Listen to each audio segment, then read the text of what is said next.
Good evening. Welcome to the June 18, 2019 Planning and Zoning Commission meeting. We welcome all of our guests. This meeting is now called to order. Our commissioners Vincent and Murray will lead us in the invocation and the Pledge of Allegiance. Please rise as able. Father, I ask that you bless this meeting this evening. We ask that you put protection on everybody. Father, we ask that you open up the wisdom that only you can bring to us and the peace that you bring to us in each and every day. In your name we pray. Amen. Amen. Amen. Join me for the pledge. I Pledge allegiance to the flag of the United States of America and to the republic for which it stands, one nation, under God, indivisible, with liberty and justice for all. Thank you, Commissioners. We have a new face on our bench tonight. His name is Cody Sage. He's new on our commission. Welcome, Cody. He replaces Lance Schooley, who used to sit in that seat. So we have a new one. And look forward to working with you. Is there a motion to approve the minutes from May 21st, 2019 meeting? So moved. Second. Have a motion and a second. All in favor? Aye. Any opposed? Same sign. The motion carries. Tonight we have one consent agenda and 8, I believe it is, regular agendas. So let me read to you how this will proceed for the evening.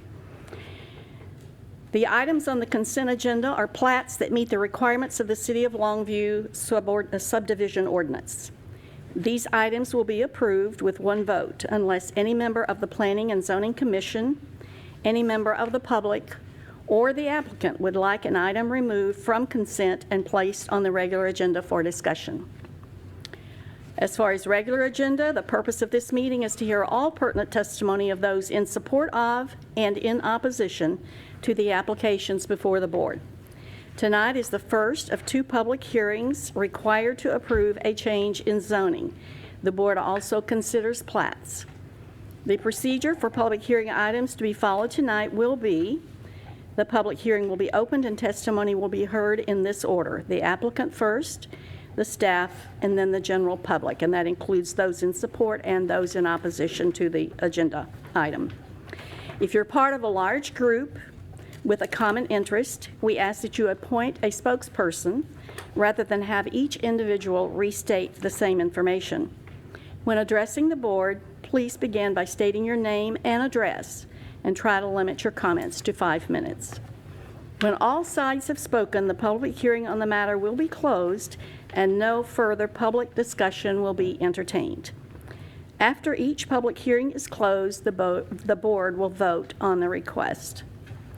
Zoning requests and the Planning and Zoning Commission's recommendation will go forward to the second public hearing, which will be conducted by the City Council on July 11. Thank you. It almost looked like a 4 because it had smeared. I knew that couldn't be right. July 11, 2019. Thank you. Our first item is a consent agenda item, and we don't need to read that. All right. Then entertain a motion. Got a motion and a second. Tim Carpenter was the motion. Who was the second? Mr. Rice. Any discussion? All in favor, please say aye. Aye. Any opposed, same sign. The motion carries. Thank you.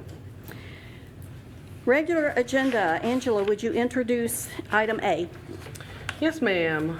Let me get to that slide. A public hearing will be held to consider PV 19-01 filed by Wade Johnson for a variance to the subdivision ordinance, section 92-97B, which requires sewer and water service to 2.320 acres of abstract 93D Hill Survey, tract 75, section 3, and referenced as tract 1 in the official public records at the Gregg County Clerk's Office 2018-02189. Thank you. Is the applicant here? Please come to the microphone. You know the procedure, don't you? Yes, ma'am. Joe Hart with Johnson & Pace, 1201 Northwest Loop 281, Longview.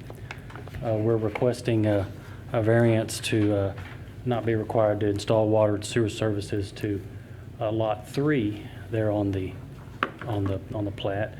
This is actually where a large detention pond is located, and we would like to not be required to install water and sewer. I'd be happy to answer any questions you might have. Any questions?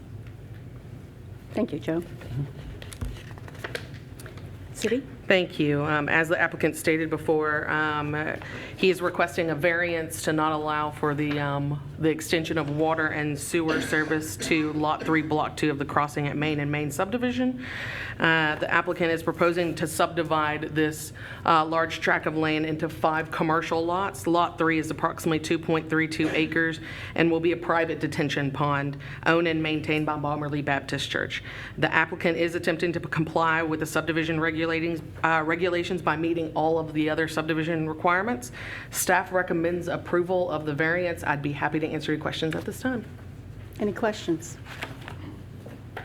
Hearing none, we'll open the public hearing. Is there anyone in the audience that would like to speak in support of this agenda item? Seeing none, would anyone like to speak in opposition? Seeing none, the public hearing is closed, and we'll entertain a motion. Move to approve. Second. We have a motion by Commissioner Murray and a second by Vincent. You have that? Any further questions or discussion? Hearing none. All in favor, please say aye. Aye. Any opposed, same sign. The motion carries. Thank you.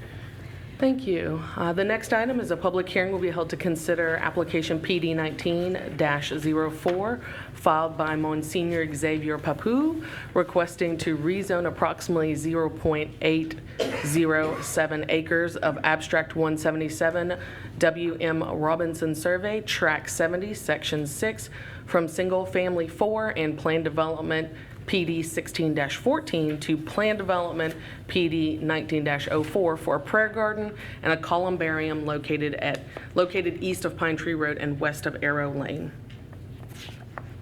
Thank you. Is the applicant present? Please come to the microphone and introduce yourselves and give us your address.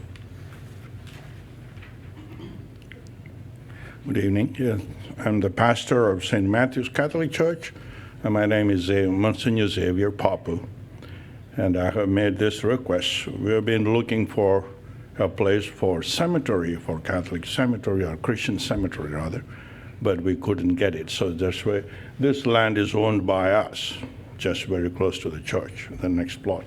So we thought of doing this as a columbarium. And columbarium means it is putting the ashes, instead of burying in the ground, putting the ashes to the niches. So that will be there forever. In our American society, people are more moving according to the job where it goes. So they could also take their dear ones, their parents or grandparents, if they are cremated. Now, most of them go for cremation, then burial, interment. So that is why the church committee recommended me to go ahead with this. So we came up with this plan. And this plan on this side, you can see the trichatic. So that is what is called, that is called, the whole area is columbarium. And if we can see that in that a small circle comes, this side, in the same trichatic, you have a small circle, that's the center, and the small circle within the trichatic is what we call the columbarium. So each columbarium will have about 94 niches. So that way. And we have totally about 12, and it could be also expanded later in the future. So it's so much of expansion can be done with this little area. And the other side, we have the prayer garden, especially when the people die or cremate. They can bring the ashes and keep there. We have a prayer service or any mass that could be celebrated, and then they can be interned here. So that is the plan of this prayer garden. And this we like to create with a little water fountain where the people could come and just sit quietly and pray. So we want to make it a second home for the people. So their loved ones will be there, and they can come at any time. They can come and sit. So the morning 7 to evening 7, it is open and locked. And we planned all the security everything needed for it. So it was the things. That is the reason we kind of wanted to rezone that area. It was rezoned for this purpose, but now we have to do it little expansion on that, Okay. in case you have any questions. Is it lit? Sorry? Will it have night lighting? Yes, sir. All the security, cameras, night lighting, everything will be there. And we have the fence and gates, like iron rod in front, and at the Dundee Road side, we have also secured fences we have. Solid fence, yeah. And which hours did you say it would be open again? Would you repeat that? Morning 7 to evening 7. Is that 7 a.m. to 7 p.m. 7 days a week? Yes, every day. Thank you. Because Cindy, what is the difference between what was previously approved?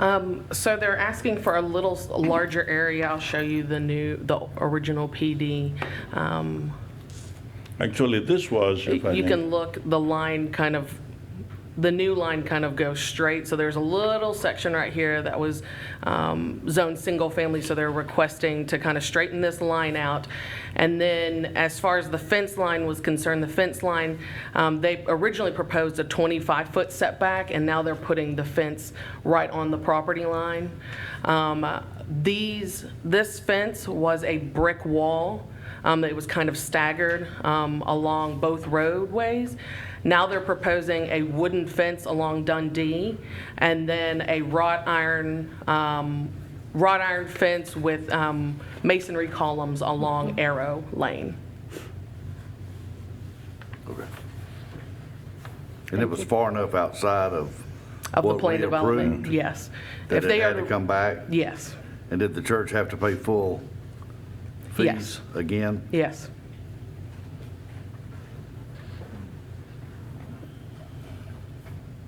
Any additional questions of the applicant? Thank you, Monsignor. Thank you. Okay, thank you. Staff? Thank you. As stated earlier, the applicant is requesting to rezone from single-family 4 and planned development 16-4 to allow for the construction of a prayer garden and columbarium. The original planned development was for the construction of a prayer garden with columbarium. The proposed structure was to be built with a series of brick walls with a 25-foot setback. The new planned development, let me go back, will have a solid wood fence along Dundee with masonry columns and a wrought iron fence along Arrow Lane. And then this property line will be straightened out, so it will include some adjacent land that was zoned single-family 4. All fences will be constructed to meet city codes. There will be an alcove designated for a masonry monument sign. On the previous PD, the sign was supposed to be on the brick wall. So they're going to do a new monument sign. Staff does recommend approval of this request. I'd be happy to answer any questions at this time. Any questions of staff? Hearing now, none, the public hearing is open. Is there anyone in the public that would like to speak in support of this agenda item? If so, please come to the microphone. Seeing none, is there anyone that would like to speak in opposition? Hearing none, the public hearing is closed. We'll entertain a motion. Move to approve. Second. Commissioner Jenkins and Noon did our motion and our second. All in favor, please say aye. Aye. Any opposed, same sign. The motion carries. Thank you. Introduce us to agenda item C, please. Thank you. A public hearing will be held to consider application Z19-07 filed by Greg Jones requesting a rezone from multifamily MF2 to heavy commercial C2 zoning district for a portion of Lot 1, New City Block 574, Longview Jordan acreage located at 2015 East Marshall Avenue. Is the applicant present? Thank you. Introduce yourself. Yes. Good afternoon. I'm Greg Jones, reside at 111 Hunters Creek Drive in Longview. And I am here as sole member of SHS Ventures, which owns 2015 East Marshall Avenue, where the old American Dream Inn was. we're requesting that the remainder of 2015 East Marshall be rezoned to heavy commercial. It's the back 20%. The front 80% or so is zoned C2 now. We just want to put the land to use and make it congruent with what's around it to the east and west, and also in the front of the property. Thank you, Mr. Jones. Any questions of the applicant? Will there be, as far as the water runoff that goes on the backside, there were some things mentioned about that. Can you kind of tell us what the plans are on that? Well, we don't have any construction. I mean, generally, the water runoff and anything like that would be considered under permitting. Not knowing, I can tell you that at least half of the property, the intent is to put a tunnel wash, which will have a lot of underground drainage. A lot of the entire plan would be done by an owner that owns several tunnel washes in Longview, and water retention or water drainage would be addressed in the building permit plan. The other half, it's not yet determined, but as any building in the city will be required to Depending on the roof and stuff like that, right? handle the drainage, yeah. Which half do you anticipate will be the tunnel wash? The west, The west half. on, what's the road? Leota. Leota, yeah, on the Leota. And we're actually Johnson and Pace is submitting for subdivision there, as you know, as this is going as well. So to the east, we're looking at either we've had some interest in a daycare, and also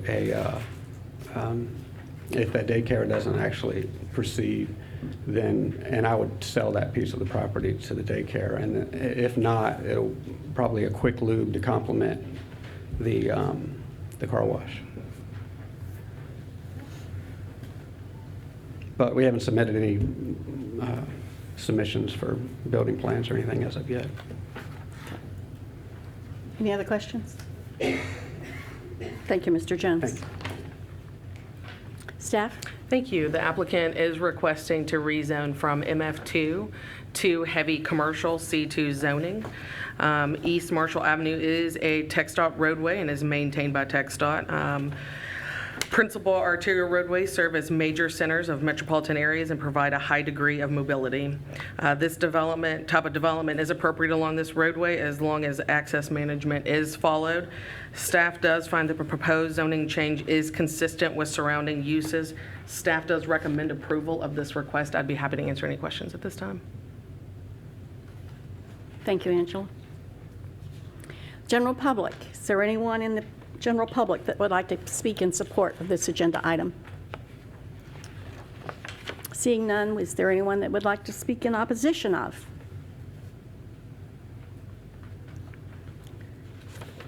We did have one piece of communication that did address, and this was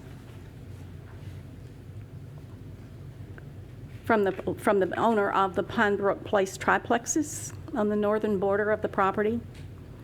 And they did express concern about the stormwater runoff, which you addressed in your comments. And the screening, requested a screening wall or privacy fence, which would be considered necessary to create a reasonable transition and protection from a heavy commercial zoned area that is adjacent to residential property. They would ask that this fencing be a part of the new building project.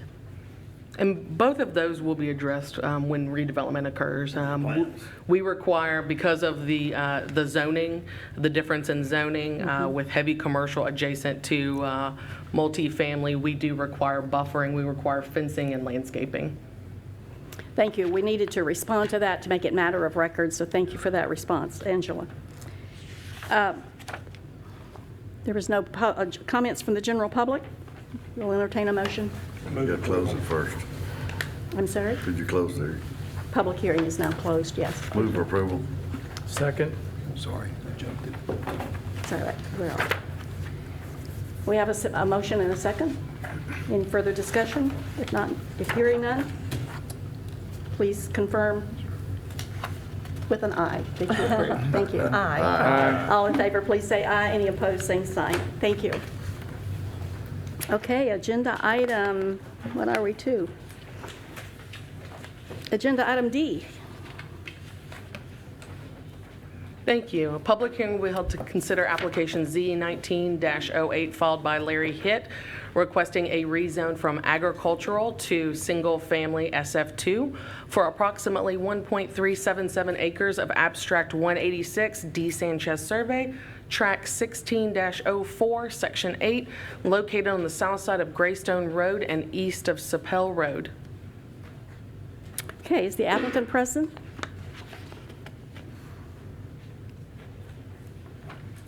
Good evening, I'm Kyle Stevens, Stevens Engineering, address 3217 Crenshaw. The map that y'all have in front of y'all, it's a 4-lot subdivision. Mr. Hitt owns the entire property that surrounds it. It's a larger tract with the pond and his personal residence. He's wanting to subdivide out the 4 lots and change it from agricultural to SF2 for his intent is to do spec homes on those lots. They are larger lots. They're 90 by 150, which I believe exceeds Yes, the it does. SF2 zoning. That's all I have to add. Any questions? I have a question. Are those lots going to have access to the front of the property to get to the main road, or will they take that They would side access street? onto Greystone. They would not access Sapel. No, ma'am. And there will not be a single entry exit. There's going to be 4 individual access points. That's the intent. Yes, ma'am. Yeah, busy, narrow road. Okay, any other questions? Thank you, sir. Thank you. Staff?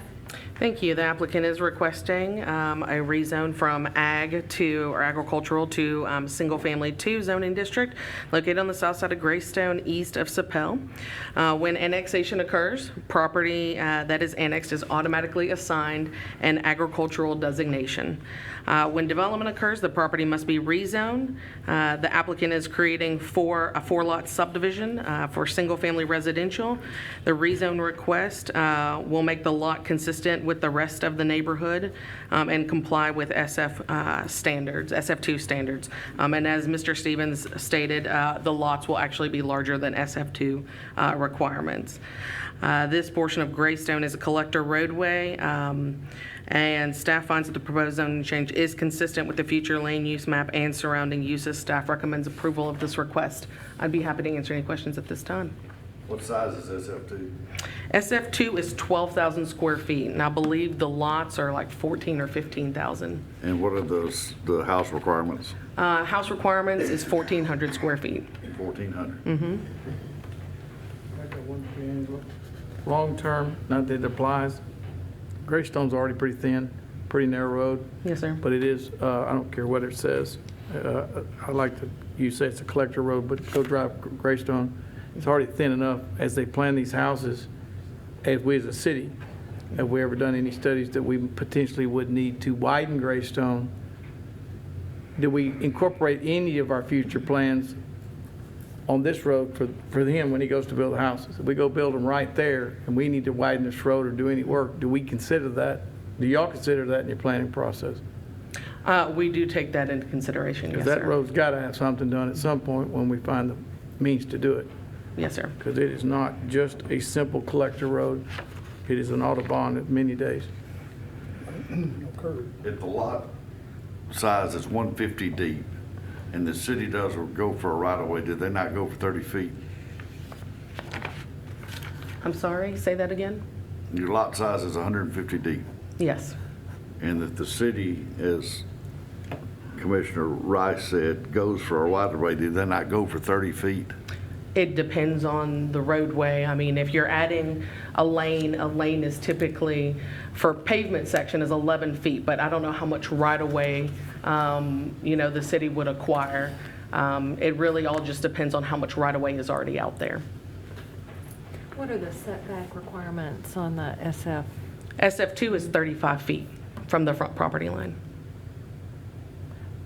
On the color, oh, go ahead, man. So we might just make the suggestion, but not a requirement, that they set it back a little bit further if they're smart? Yes. Okay. The white section surrounding the floodplain and surrounding Greystone Road is what? On the colored map, the yellow, gray, and white one.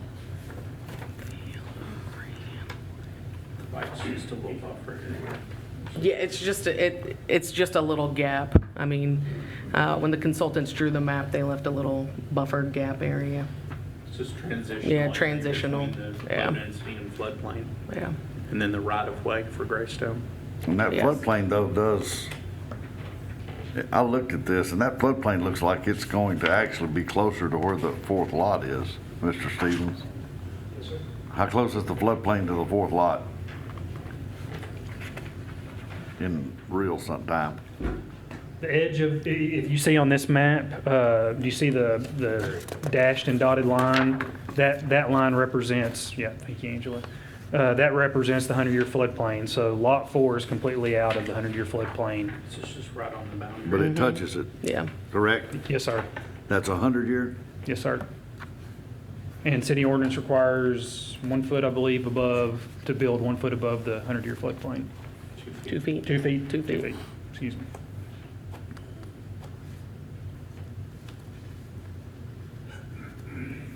This application refers to it as a residential subdivision. I'd really like to see you, if it's a subdivision, I'd like to see you have a single entry exit point in a street, but you may not have space to do that. But I voice my concern as well about 4 of those new individual homes accessing straight onto Greystone. Yes, ma'am. Any other questions of the applicant or of the city, of the staff? If you can speak for Mr. Hitt, why did he choose a 1,400 square foot house next to that subdivision? Oh, Well, that's not, 1,400 is a minimum. Oh, that's the SF2 minimum. I don't think there's any way Yeah. he'd be building a 1,400 square foot house, especially with his personal residence next door. Some beautiful trees there, too. It'd be nice to see some of those saved. Yes, ma'am. Yeah, mature trees. Okay. Hearing no other questions, thank you, Mr. Hitt. All right, the public hearing is now open. Is there anyone in the audience that would like to speak in support of this agenda item? Seeing none, anyone that wants to speak in opposition? The public hearing is now closed. We'll entertain a motion. So moved. Commissioner Noon, Second. have a second? Commissioner Rice, all in favor? Aye. Any opposed, same sign? The motion carries. Thank you. All right, agenda item E. Thank you. A public hearing will be held to consider application Z19-09 filed by Casey Cockrell requesting a rezone from Plan Development PD 45 to Single Family SF2 for approximately 1.635 acres of Abstract 117 William Robinson Survey, Track 64, Section 7, located on the east side of Bill Owens Parkway and south of Ben Hogan Drive. Okay. Would the applicant please come and tell us about your project?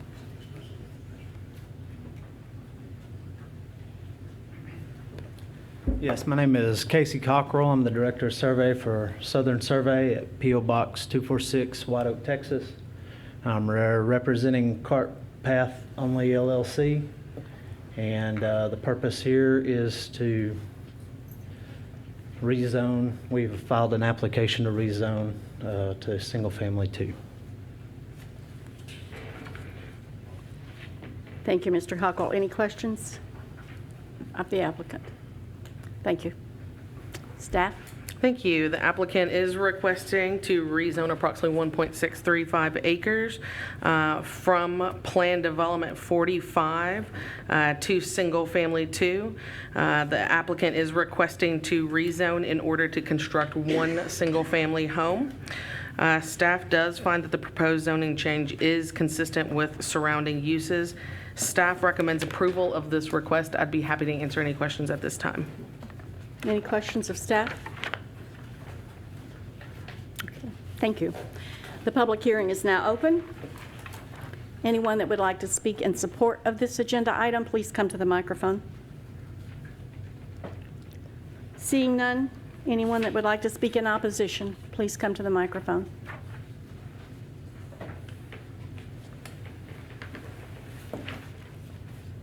Good evening. My name is David Wallen. I live at 3730 Ben Hogan Drive. I have a question and probably a comment. Did I understand that this was for a single residence or multiple residents? Just one single-family home. One single-family home? Yes, That sir. residence, okay. That answers the question. My comment is, or my concern is, the access to Bill Owens Parkway at that location would be extraordinarily dangerous. It is a very bad curve. There's a house just north of there that the owner has a very difficult time getting out of there. And any access there, there's a hill coming down there at that curve. It's very dangerous. I'm not sure we would want that kind of access, a single-family drive access to that location. I would be against that application. Thank you. Okay, thank you, Mr. Wall. Anyone else?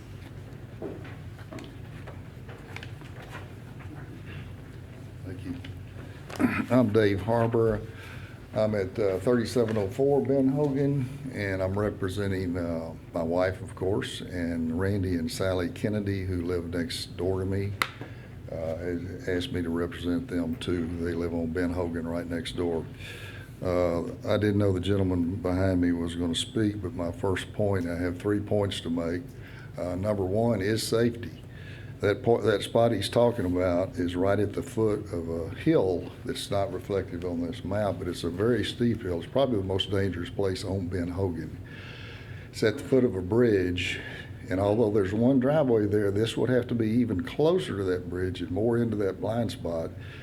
And we have seen several accidents there because we can hear them when they occur. One of them, we were some of the first people on the scene. My wife, being a nurse, assisted the gentleman in December of 1917. He consequently died 10 days later, right there at that same location. So safety is one of the points I wanted to make. Number two, as it exists, it's a very pristine area. Of course, it's a golf course. There are a lot of trees there.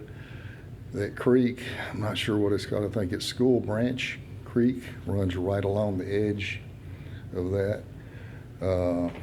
And that is a pathway for a lot of wildlife. I don't know if that's considered in this type thing or not, but we've seen deer. We see quite often coyotes.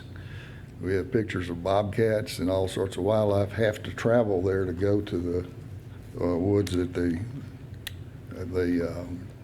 live in, I guess. And they have to come up out of that creek and onto that property because it's real steep banks there. It's not designated a flood plain or a flood zone at this time because there were some changes made 2 years ago. But we've seen the water come all the way across that lot from that creek over to the proposed top black line up there on the top side, all the way across that area more than one time.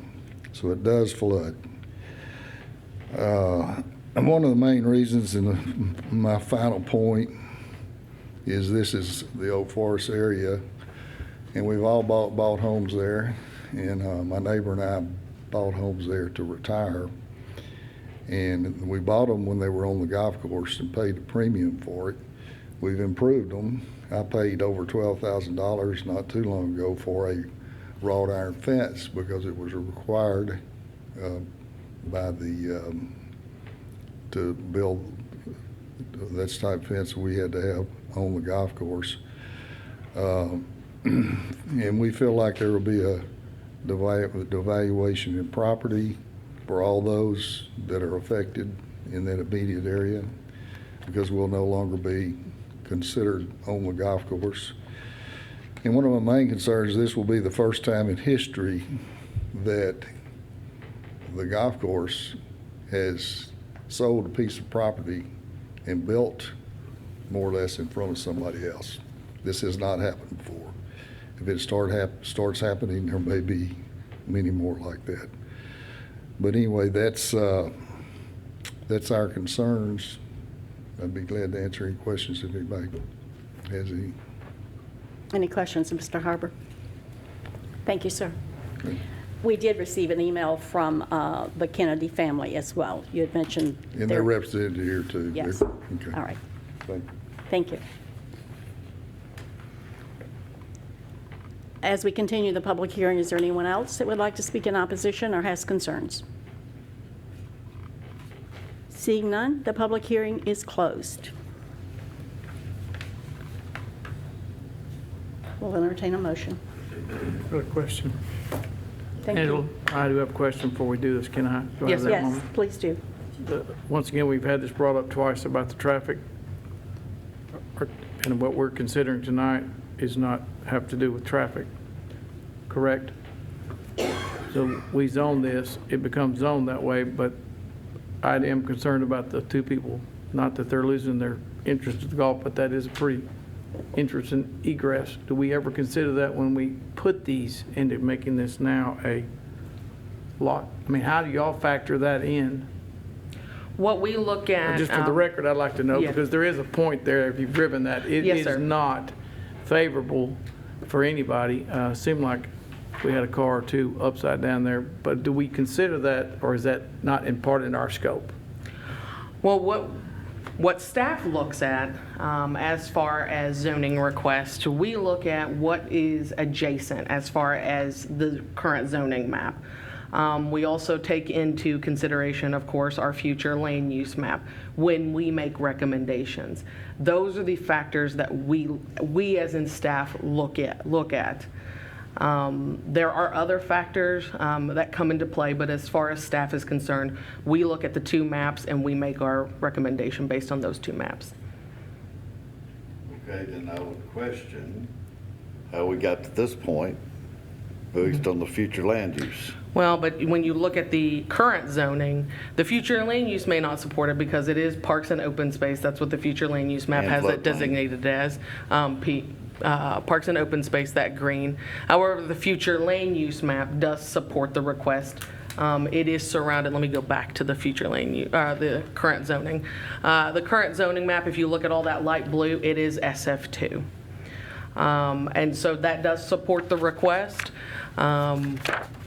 The PD 45, originally when we looked up that plan development 45, it was rezoned in 1980 as part of an extension of Oak Creek Ridge subdivision. But then it never got developed, and so it was left as PD 45 as part of that Oak Creek Ridge subdivision. So at some point, they were going to extend Oak Creek, to the south, correct? They were Yes, going to that- use that for future development for multiple houses. Yes, that is correct. Man. Well, the application says the change requested is from an A to an SF2. I think the applicant, Because that would Probably have did already not. been a PD 45, correct? let's see. I think you're looking at the, page 50 says PD 45, the applicant. That was the previous section. Yeah, you're looking at the previous zoning case. The PD 45 to SF. The SF2. Yeah.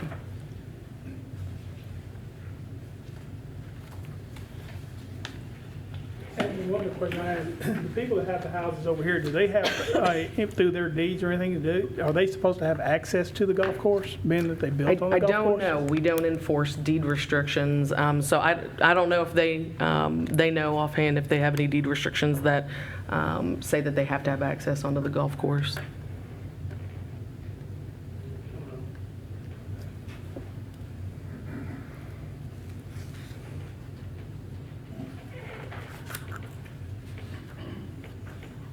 I don't know if we have to have access.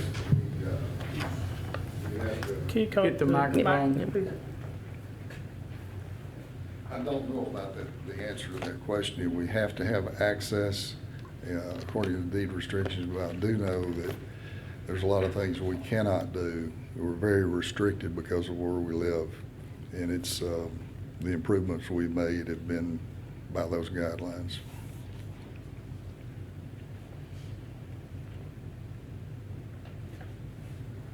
The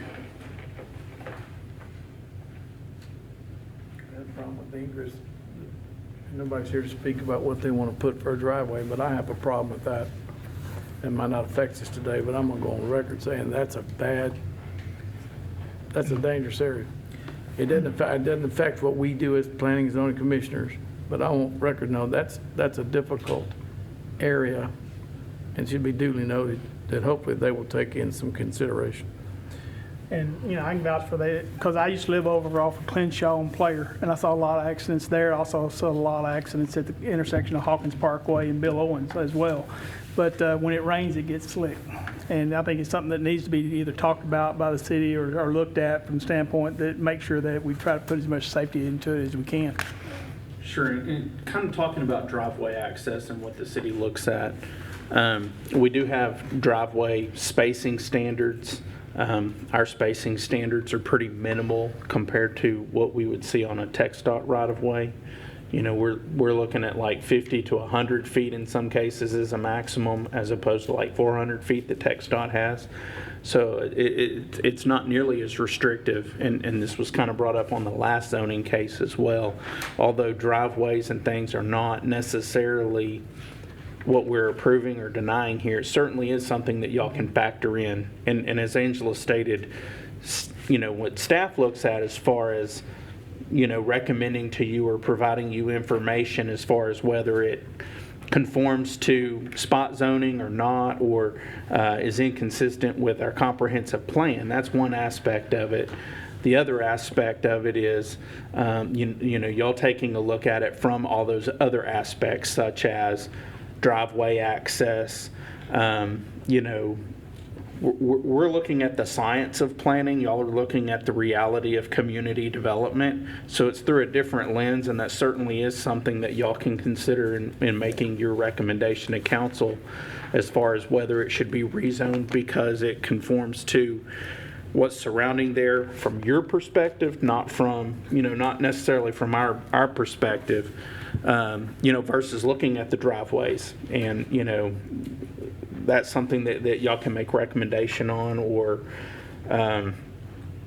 even make conditions on, and so forth. So Could we table this into next time to try to get someone to give us more information as far as the safety side of the entrance of the driveways? You want to I come to the wouldn't microphone? recommend that you table it. I would recommend that you would postpone a vote and give us direction on it, specifically what information you would like. That's what I'm... So currently, there is an access road that exists for maintenance on the north side of that creek that Midcoast is also using for access on their pipelines through there. So as far as current usage, there exists access there. Also, I think the speed limit's 30 miles an hour on that road, whether it be in a hill or a curve.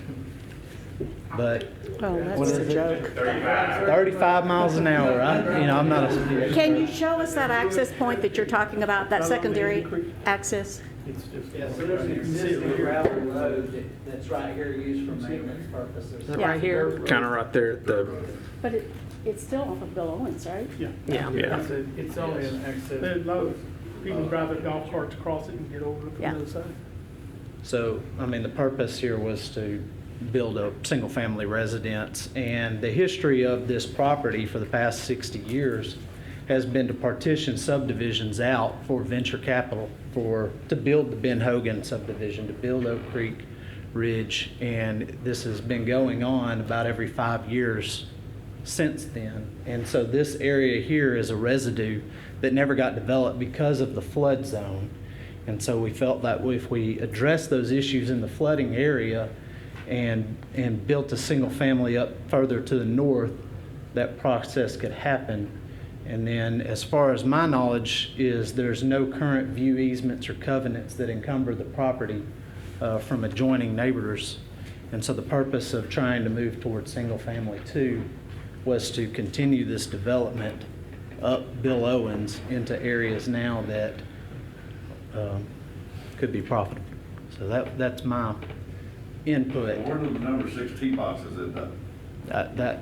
I don't play golf. I don't know anything about. I mean, it's a park for all I know. You got to tee off somewhere. Yeah, they're gonna move it, so they're gonna move it east of that property line, is my understanding. Yeah, and this is something that they did a few years ago over on the McCann Road side, just behind the Albertsons. They had developed a piece of that and moved part of the golf course. So it is something that they've done, rearranging some of the layout to, Champions Ridge is like that. yeah, and Champions Ridge. You've seen where they've come in, you know, when all the original development around it, now they've come in and looked at trying to develop those areas that are outside the floodway and further develop it. But it's a private golf course. It's, you know, they can move dirt wherever they want to, I guess. Can I ask one more question, Angela? If you look at Ben Hogan in the cul-de-sac, or what he would call that, there's a little small sliver, looks like a knife pointing southeast. Is that a lot? Are you talking about this one? That's right there. I believe it's a sliver that is owned by this gentleman right here to the north. So there's no access from there for the gentlemen that are losing their access to the golf course.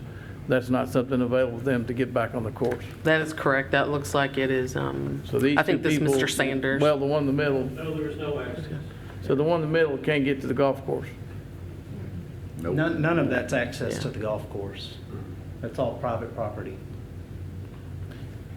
And I presume at the present time, he goes and just catches on, he can just drive out of his backyard into the number 6 tee box. Is that correct? That's correct. Okay. Yes, sir? I'm not trying to take up much more of your time, but just a couple of things. Yes, the owner has moved dirt around and done rezoning and developing in the past, but he has never blocked another resident from access to the golf course like we're going to be blocked. That has never been done. Secondly, on the point of that road being used, it's not used very often. Maybe by a maintenance truck here and there and somebody that can pull up and pull off and pull over the curb or whatever, but it's not routinely used. And that is a very dangerous spot. Thank you.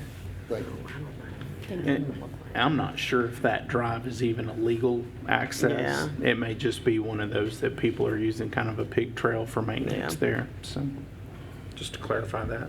Excuse me, if I could speak in opposition, Yes. maybe. Give us your name, sir, and your Yes, address. Larry Merriman, and I live at 3716 Ben Hogan. Thank you.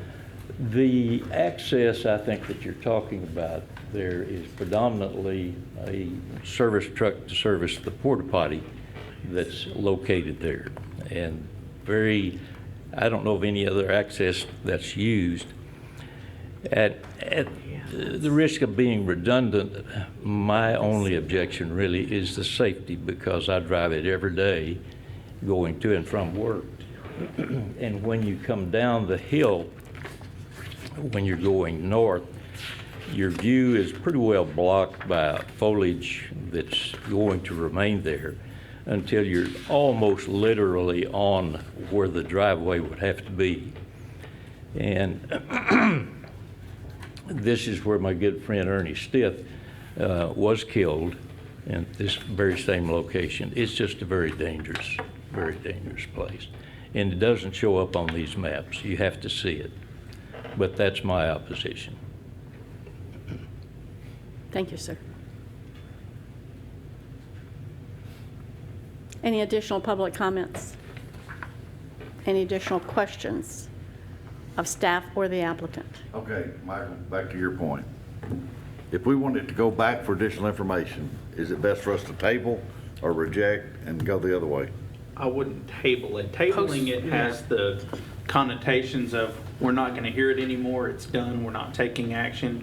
Y'all don't have that authority because you're just a recommending body, so it'd be just to postpone a vote until next next P&Z meeting, and then it would be to give us direction as far as specifically what information you need in order to better make a decision on how to move forward. Can I make a comment? Judge just made a very valid point. If the sight line was improved, it is a dangerous, it is a hill blind, but he did make a big point, and you're showing me right now a picture. It is blinded. As we move further, that is something that Mr. Stevenson or whoever's developing this, whoever's working this property ought to look at, to come back and say, how can we improve that? If I'm going north, how am I going to see the person in the driveway? We all want our trees, but that big pine tree right there is part of that old creek bed area does have some, along the street side, is a big detriment to everybody's conversation tonight, that you will not be able to see the person coming in and out of the driveway. We all agree? So therefore, that would be a point that I'd want to be made. That would be something they might want to come back and offer, that we could clean that up some without destroying it too much foliage, but that people could see a car coming in and out of a driveway. Is that right? You'll see my point there? Yeah, if you can't see, and you can't see around the curve because there's too much trees, there's too much bushes. If you clean some of that, you're still not messing further east. You're just opening that sight line so people that are driving only 35 miles an hour, that's a joke, might be able to see the person coming out of the driveway. And that could be my son or your child driving north not seeing that car. And Mr. Stith was there in that accident, and it is a terrible, terrible location that needs to be improved. Yeah, I lived on Rescue for 26 years, and if you were going north, it would be it'd be tough to come out of Rescue if you're going north, because the hill. Rescue is probably even worse than this location with respect to going on to Bill Owens, but I think clearing it is a way to get away from that. Clearing that foliage right there, and that'd be something the homeowner would do. I don't think that. It looks like the property line goes on that other side of the creek, on the south side of the creek.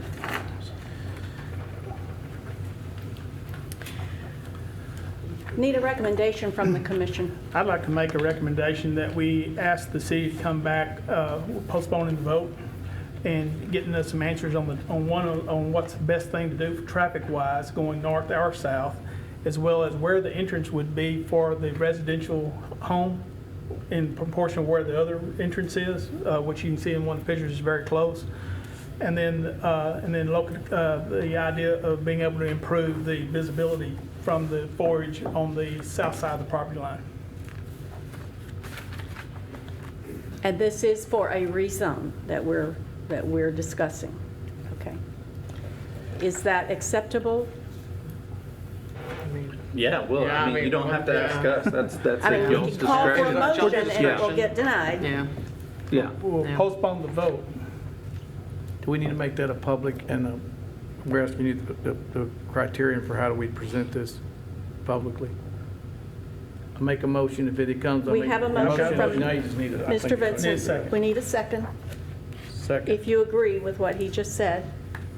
We have a second from Ronnie Rice. Any further recommendations, discussion? Can we add additional conditions? I would love to know what the covenant says between the country club and the people who are going to lose their golf course view. I need that needs to be found out. What covenant? If they're required to put up $15,000 worth of fences or whatever, there's got to be some, because I mean, if they're requiring them to put wrought iron fences on the club side, then the club should be giving something in exchange, i.e. a view or right away to the golf course. right away. And that needs to be found out. And as somebody said in the conversation, this is going back 60 years. And a lot of things have happened over there in that period of time. Okay, we have a recommendation with an amendment. We'll call for a vote. We have a second. In a second. We have a second. Mr. Rice, call for a vote. All in favor, please say aye. Aye. Any opposed? Same sign. I oppose. The recommendation carries.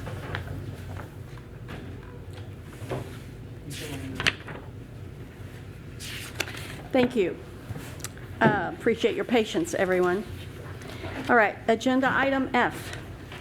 Thank you. A public hearing will be held to consider application Z19-10 filed by Allen 78 Investment Group LLC requesting a rezone from agriculture to heavy commercial C2 for approximately 3.51 acres of abstract 150 J.L. McCarty Survey Tract 1 and abstract 256 M. Mann Survey Tract 75 Section 3 located at 4716 West Loop 281. Is the applicant present?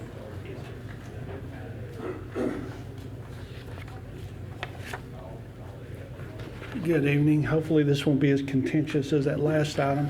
My name is John Allen, 8476 Arrowwood Road in Big Sandy. I own and operate the skating rink in Gilmer. And I was looking at the property here, which is the old Rio Palm Isle, as a suitable location to actually expand our service into the Longview area. Okay, any questions of the applicant? Thank you, sir. You bet. Thank you. The applicant is asking for a rezone request from agriculture to heavy commercial C2. The applicant is requesting the rezone, like he said, in order for a roller rink and arcade.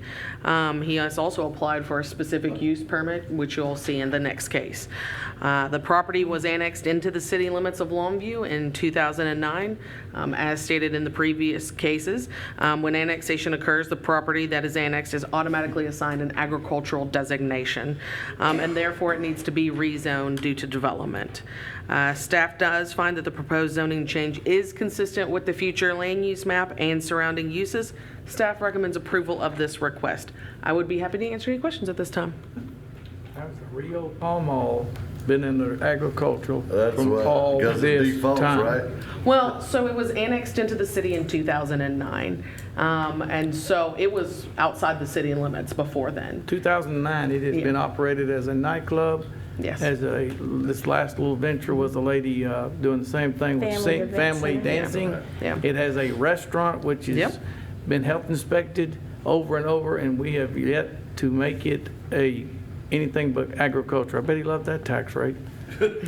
Well, it's under the grandfather. Yeah. It doesn't matter. We've allowed that property to go this many years and not, and we're talking about a benchmark of Longview. Since 2002, we've allowed that to stay agriculture. That's just No. amazing, right? 2009. 2009. Okay, I think 2009 that's and- 10 years ago. 10 years. Yeah.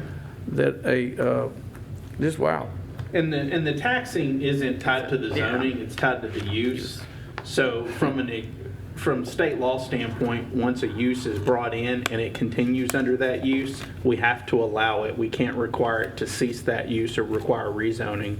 But because they're going to a more intense use requiring that SUP, this is the opportunity that we get to have the public hearing and see if that's appropriate. So they're losing their grandfathering status if they want to do the indoor skating rink. Yeah. With arcade. Thank you. As a matter of routine, I'll call for general public support and opposition comments. And seeing or hearing none, the public hearing is now closed. Move for approval. Second. We have a motion and a second. Any further discussion? All in favor, please say aye. Aye. Any opposed, same sign. Thank you. The motion carries. Agenda item G. Thank you. This is a public hearing. Will be held to consider application S19-02 filed by Allen 78 Investment Group LLC, requesting a specific use permit for an arcade in heavy commercial zoning located at 4716 West Loop 281. Thank you. Mr. Applicant, you want to come again?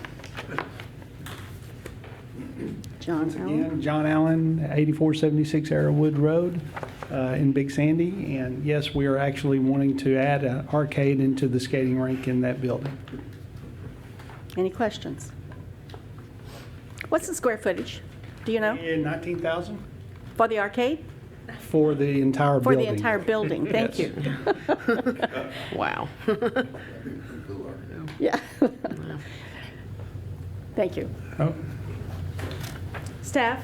Thank you. The applicant is requesting a specific use permit, SUP, to allow for an arcade and heavy commercial zoning district located at 4716 West Loop 281. An SUP is required for an arcade within C2 zoning to ensure no negative impact on surrounding properties. Staff finds that the proposed zoning change is consistent with the future land use map and surrounding zoning and uses. Staff does recommend approval of this request. I'd be happy to answer any questions at this time. Any questions? Hearing none. The hearing is open to the general public for support or opposition comments. Hearing none. The public hearing is closed. Move for approval. I have a motion and a second. All in favor? Aye. Motion Any second. opposed, same sign. The motion carries. Thank you. Item H. Thank you. A public hearing will be held to consider application HL 19-01 filed by Longview Heritage Tower LP requesting a local historic landmark designation for a structure known as the McWilliams Building located at 208 North Green Street.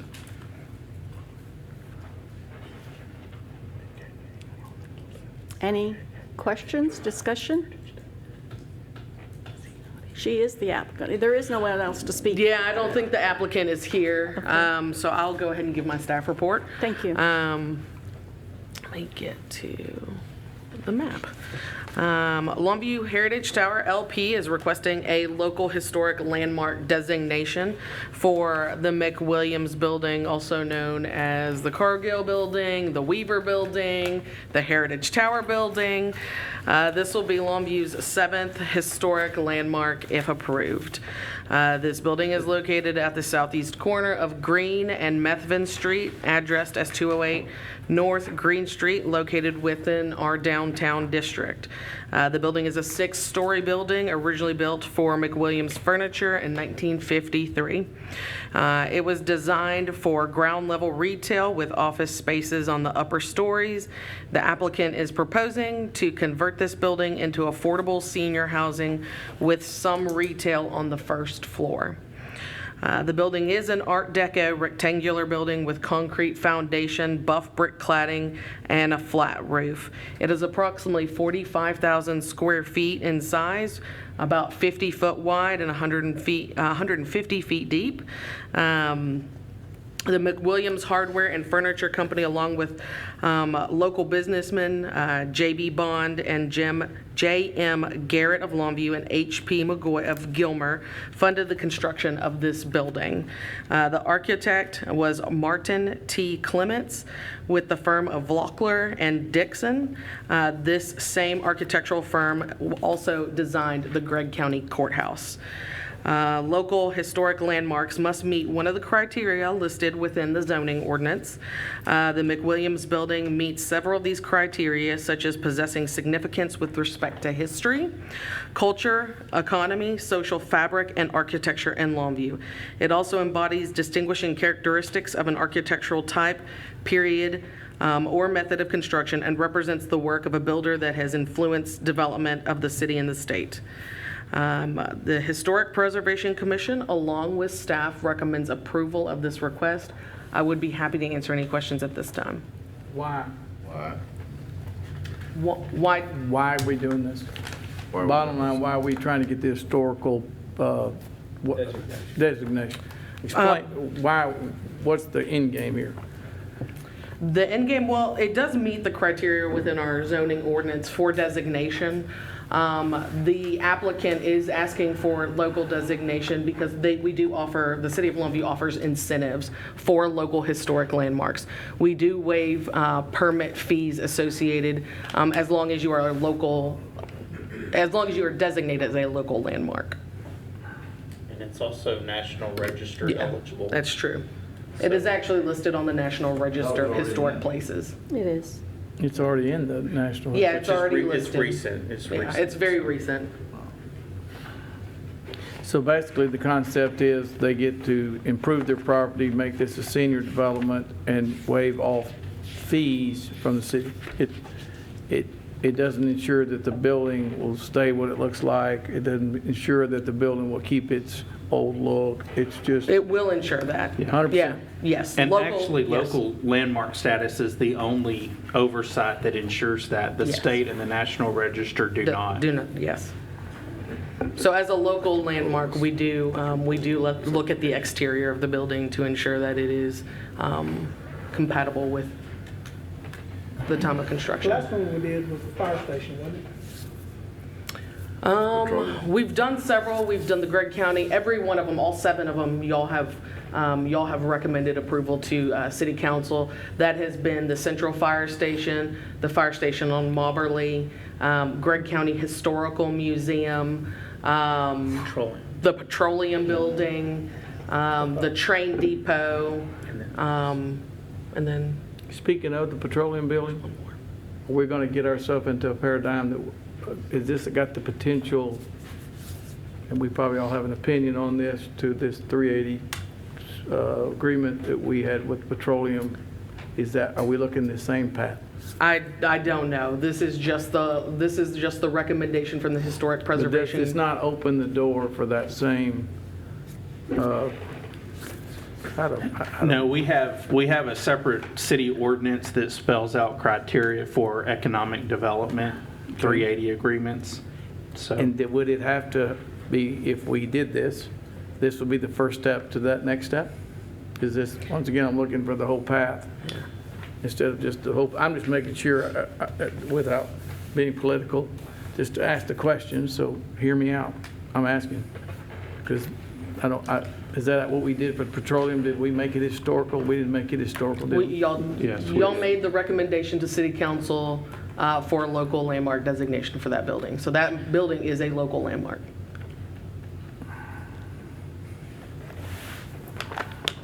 All right. So the biggest advantage is going to be, we're going to waive thousands of dollars of permit fees. That is correct, yes, sir. And it's, how many thousand is it? Does anybody know? I don't know offhand. trying to remember. It's probably the biggest part of that would be water and sewer taps would be the biggest part of that. You're looking at a few thousand. Yeah. It's not going to be like we would Doesn't see. waive water and sewer taps, right? It Yes, it does, does. yes. Oh, hold on there. For how many units?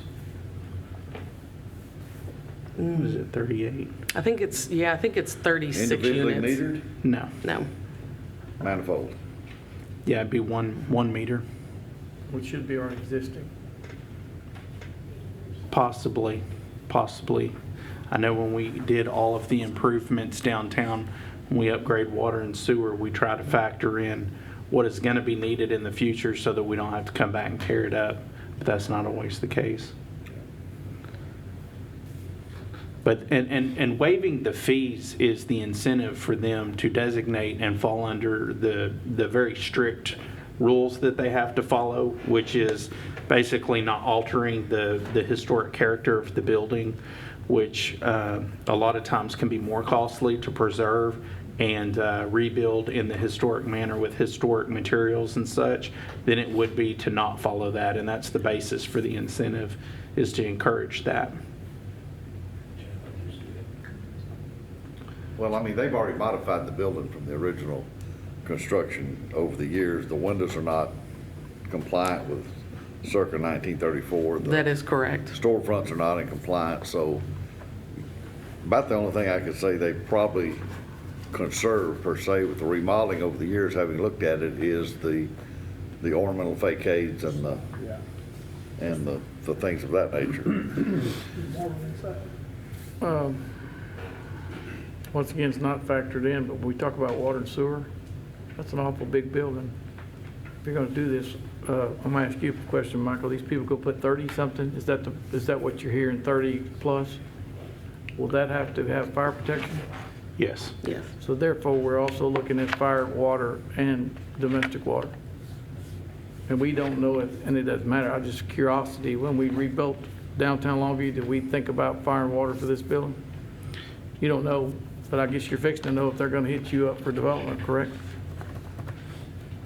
So one of the things with the development of the infrastructure downtown was factoring in all of those needs. Now, we can't always factor in fire protection for a multi-story building. I mean, there are times that a pump will be required, and I don't know if they've gotten that far.